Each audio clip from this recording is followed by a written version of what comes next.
Samweli wa mbere igice cya 11. Hanyuma Nahashi Umwamoni arazamuka agerereza ahateganye n'i Yabeshi y'i Galeyadi. Ab'i Yabeshi bose baramubwira bati, dusezerane isezerano maze tuzagukorere. Nahashi Umwamoni arababwira ati, niba mwemera ko mbanogora amaso y'iburyo, tuzasezerana bihindura igitutsi ku Bisiraheli bose. Abakuru b'i Yabeshi baramubwira bati, uretse iminsi 7 kugira ngo dutume intabaza zigenda igihugu cya Isiraheli no mu ngabano zacyo zose. Nuko niharamuka habuze uwo kudutabara, tuzagusanga. Nuko intabaza zijya i Gibeya kwa Sawuli, batekereza abantu ayo magambo. Abantu bose batera hejuru n'ijwi rirenga bararira.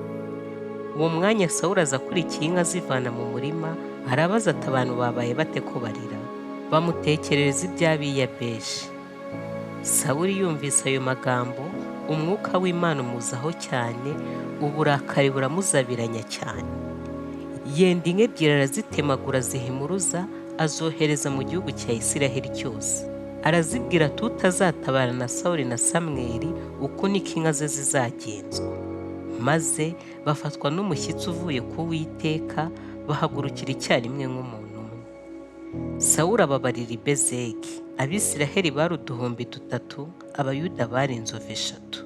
Nuko babwira za ntabaza bati, muzabwire ab'i Yabeshi y'i Galeyadi, muti ejo ku gasusuruko muzatabarwa. Nuko intabaza ziraza zibibwira ab'i Yabeshi baranezerwa. Ab'i Yabeshi niko kubwira Abamoni bati, ejo tuzabasanga, mutugire uko mushatse kose. Bukeye bwaho Sawuli agabanya abantu imitwe 3, basesekara mu rugero rw'Abamoni mu museke. Banesha Abamoni kugeza ku manywa y'ihangu, maze abacitse ku icumu baratatana, habe ngo wabona na 2 bakiri hamwe. Maze abantu babwira Samweli bati, ninde wavuze ngo harya Sawuli uwo niwe uzadutegeka? Zana abo bagabo tubice. Ariko Sawuli aravuga ati, nta muntu uri bwicwe uyu munsi, kuko uyu munsi Uwiteka yarokoye Abisiraheli. Hanyuma Samweli abwira abantu ati, nimuze tujye i Gilugari dukomerezeyo ubwami. Nuko abantu bose bajya i Gilugari, bahimikira Sawuli imbere y'Uwiteka, bahatambira ibitambo by'ishimwe yuko bari amahoro imbere y'Uwiteka. Nuko Sawuli n'Abisiraheli bose barahanezererwa cyane. Samweli wa mbere igice cya 12. Nuko Samweli abwira Abisiraheli bose ati, yemwe nabemereye ibyo mwansabye byose, mbimikira umwami wo kubategeka. None uwo mwami ajya bajya imbere, njyeweho ndashaje meze imvi, kandi dore abahungu banjye muri kumwe. Muzi yuko nagenderaga imbere yanyu uhereye mu buto bwanjye ukageza ubu. Ndi hano, nimunshinje imbere y'Uwiteka n'imbere y'uwo yimikishije amavuta. Mbese hari uwo nanyaze inka ye, cyangwa hari uwo nanyaze indogobe ye? Ninde nariganyije ibye? Ninde nahase? Cyangwa ninde natsimunganika mu maso ngo mbibarihe? Baramusubiza bati, ntabwo waturiganyije, kandi ntabwo waduhase, nta n'icyo wanyaze umuntu wese. Arababwira ati, Uwiteka n'uwo yimikishije amavuta, niwo bagabo bahamye uyu munsi ko ntacyo mwambonyeho. Baravuga bati, niwe muhamye.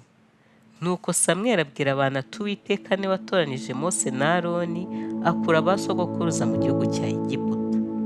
Nuko none nimuhaguruke, mbahamirize imbere y'Uwiteka ibyo gukiranuka byose yabagiriranye na ba sogokuruza. Yakobo yaje muri Egiputa, bukeye ba sogokuruza batakambira Uwiteka, maze Uwiteka atuma Mose na Aroni, bakura ba sogokuruza muri Egiputa, babatuza muri iki gihugu.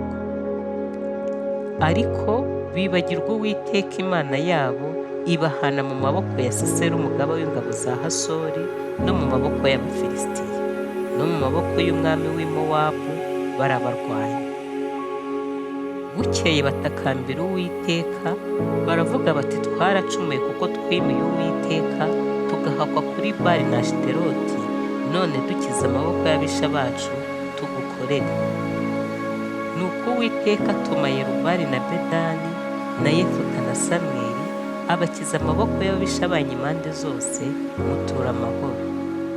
Bukeye mubonye Nahashi umwami w'Abamoni abateye, muramubwira muti, ahubwo umwami niwe uzadutegeka, kandi Uwiteka Imana yanyu ari yo mwami wanyu. Nuko none dore umwami mwitoranirije kandi mwasabye. Ngaho Uwiteka amaze kubaha umwami wo kubategeka. Icyampa mukubaha Uwiteka mukamukorera, mukamwumvira, ntimugomere itegeko rye mwebwe n'umwami wanyu ubategeka, mugakurikira Uwiteka Imana yanyu. Ariko nimutumvira Uwiteka mukagomera itegeko rye, ukuboko k'Uwiteka kuzabakoraho nk'uko kwakoze kuri ba sogokuruza. Nuko none nimuhagarare murebe iki kintu gikomeye Uwiteka ari bukorere imbere yanyu. Mbese uyu munsi si mu isarura ry'ingano? None ngiye gusaba Uwiteka yohereze guhinda kw'inkuba n'imvura, maze muramenya mureba gukiranirwa kwanyu ko ari kwinshi mwakoreye imbere y'Uwiteka ubwo mwisabiye umwami. Nuko Samweli asaba Uwiteka, maze Uwiteka yohereza guhinda kw'inkuba n'imvura, abantu bose bahera ko batinya Uwiteka na Samweli. Nuko abantu bose babwira Samweli bati, sabira abagaragu bawe ko Uwiteka Imana yawe twe gupfa, kuko twongeye ku byaha byacu byose iki cyaha cyo kwisabira umwami. Maze Samweli abwira abantu ati, nimutinye, ni ukuri ibyo bibi byose mwarabikoze, ariko noneho ntimukebakebe ngo mudakurikira Uwiteka, ahubwo mukorere Uwiteka n'imitima yanyu yose. Ntimugakebakebe, kuko ari ugukurikira ibitagira umumaro, bitarimo indamu cyangwa agakiza kandamutse. Uwiteka ntazahemukira abantu kubw'izina rye rikuru, kuko Uwiteka ubwe yishimiye kubihindurira ubwoko. Kandi ku bwanjye ntibikabeho ko ncumura ku Uwiteka nkareka kubasabira, ahubwo nzajya mbayobora inzira nziza itunganye. Mujye mwubaha Uwiteka gusa mumukorere mu by'ukuri n'imitima yanyu yose, murebe ibyo yabakoreye uburyo bikomeye. Ariko nimukomeza gukora nabi muzarimbukana n'umwami wanyu.